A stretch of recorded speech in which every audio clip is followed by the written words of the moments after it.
gonna do right now, Russ, is I'm gonna hit record because we're about to do our top 10 list. But I hate comic book thieves, and you should just speak. I see where your story's going, and I'm excited to hear it. Yeah.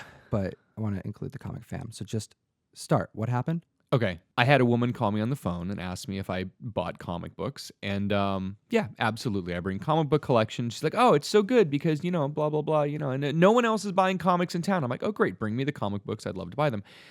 And she shows up to the shop and, hands me a stack of comic books. And there's a Marvel Spotlight #5, first Ghost Rider, but the cover's ripped. And then there's a pile of other stuff. And it's lower grade. It's not great. A bunch of spine rolls, but kind of, cool stuff. A lot of stuff for the $2 bin. Side note, you've been getting a ton of collections lately. How many have you gotten in like the last month? 6 collections came in yesterday. Just yesterday? Yes. Nothing good, but 6 collections came in yesterday. Everyone is selling stuff for holiday season. Okay. So, there's just a lot of collections out there. So the woman came in and handed me these comics, and I looked through it, and I'm like, you know what? The Marvel Spotlight, I don't have cash to buy it today. If you want to come back tomorrow, I can buy it tomorrow. But on this pile, I'll give you $40. And she says, okay, well, the lady that owns these is out in the car. I'm going to go check on it. I guess the woman was, caretaker for a woman who got them from her husband or whatever. And she went out to the car, and then she came back in and said, she wants 50. Could you do 50? And I'm like, no, I don't really want to do 50. 40 is what it is. She's like, okay, do you know anyone who does Playboys? And I'm like, oh yeah, no, Playboy magazine. My helper, he does Playboys on eBay. Oh, yeah, he does all this kind of right. He's that's his wheel. He's just underground comics and stuff that's a little bit more off the beaten path.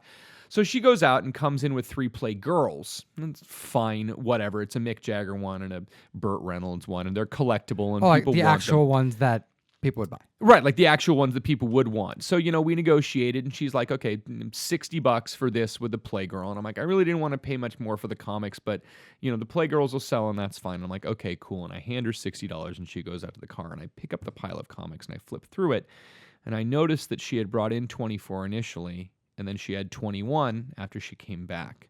So I run out to the car, and I'm like, excuse me, there were 3 more comics in this pile when you brought them in initially. She's like, no, there weren't. I'm like, no, there were. There were 24 comics in the pile when you brought them to me initially. There's now 21 comics in the pile. If there's fewer comics in the pile than what we negotiated on, I'd like my money back, and you can have your comics back.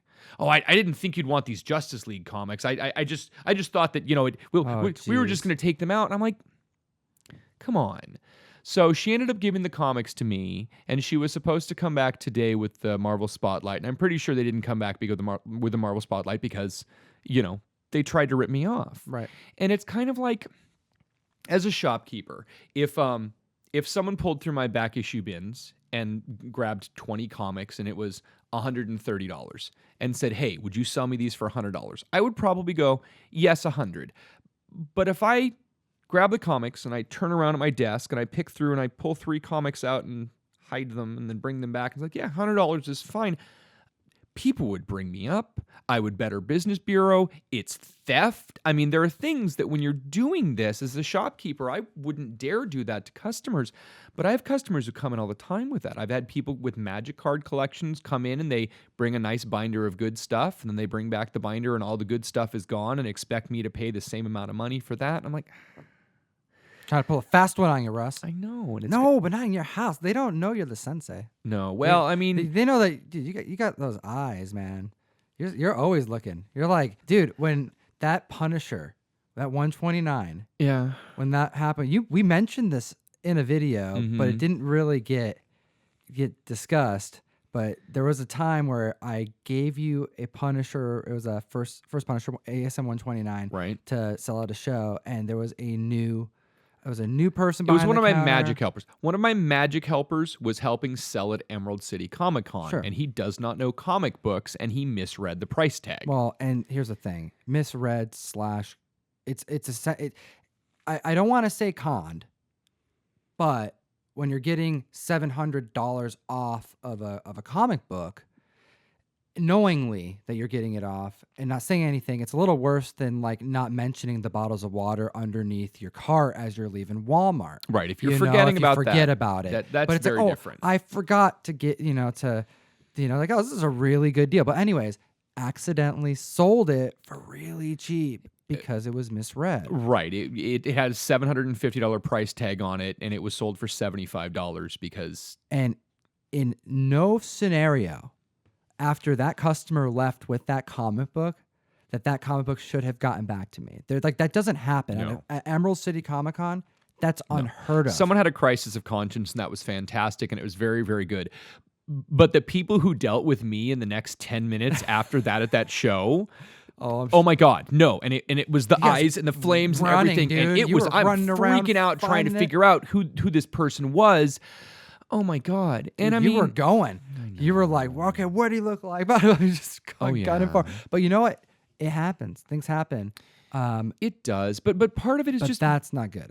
Be respectful, and that's another one of these things that we've talked about. And you know, we're about to do a hot 10 list, and the number one comic is something that I literally sold off my shelf at $3.99 on Wednesday, and I'm looking at that going, totally missed out on that one. You legit, like, I send you the list every week. You know, right when I get it, I have to copy Russ and send it to him so he can think about it all day and put his script together.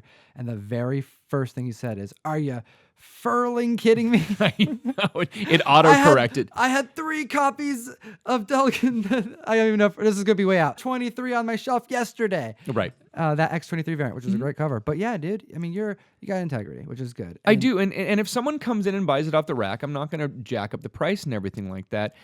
But there's a difference. When someone comes in and finds something in my quarter bin that's a good deal, that's great. Good on you. You found that. If you found something in my quarter bin and then gloat to me, I found a $25 comic in your comic bin, that just kind of makes me feel shitty. You know, okay, that's different. But if you come in and try and like swap price tags on me, no, that's just dishonest. And I've straight up had people do that before. You know, I have an X-Men number 48 in VG and an X-Men 48 in VF, and someone decides to swap the VG and the VF price tags. And you're looking at that going, I swear that book was more expensive when I put it in the bin, but well. Okay. Yeah. But it happens. It happens. Unfortunately, it happens a lot. But you know what? I also do buy nice comic books when I hunt for comic books. And stuff's, mispriced. I'll buy it, like if I'm traveling, if I'm hunting, I'm going for it. We all want to find something. We all do that. Yep. But there's a difference of like legit walking it right in front of the person and saying, I just like, you missed out on this, versus what I do, which is I always thank them. Right. And first off, I don't think I've ever really scored on a dealer to the extent of like, oh wow, I bought a ASM 300 from your dollar bin. I don't think I've ever had that happen. No, that happens at garage sales. Yeah, that happens at estate sales. But most comic book dealers aren't going to miss something as big as that. Things on the hot 10 list, maybe there's a $10 book that you missed for $50 or something, and it's not. But but honestly, I've been at shows and I've had actually, to be honest, some of the more repeat customers that I've gained over the years from this practice. But I will put out whatever comics that I have. Right. And if someone's going to go through my long box long box says for 35 minutes and they pull out a book that's worth $15 that they're going to pay me $1 for, they just spent like a half hour of their damn time hanging out, talking about comics and like, bringing other people here. It's like, I don't care. It's like good for you for doing that. Right. Someone did the legwork on that one, and that's great. Yeah. So, thanking the person, thanks for having good prices, that's a cool thing. But gloating and like putting it in front of them, that's never good. No. We wouldn't like that if it happened to anyone else. But I don't know. Dude, this was just a fun little conversation. I have no idea. This conversation just kind of happened. I hit the record button. We have nothing planned. We're about to do a top 10 list. This will come out eventually. CBSI, great top 10 list, by the way. I'm actually really excited to do this one. Yeah, this is one where I care about a lot of the books here, which is actually, pretty cool. It's a pretty easy script for me. I know, I'm like, I can just off the cuff with this one.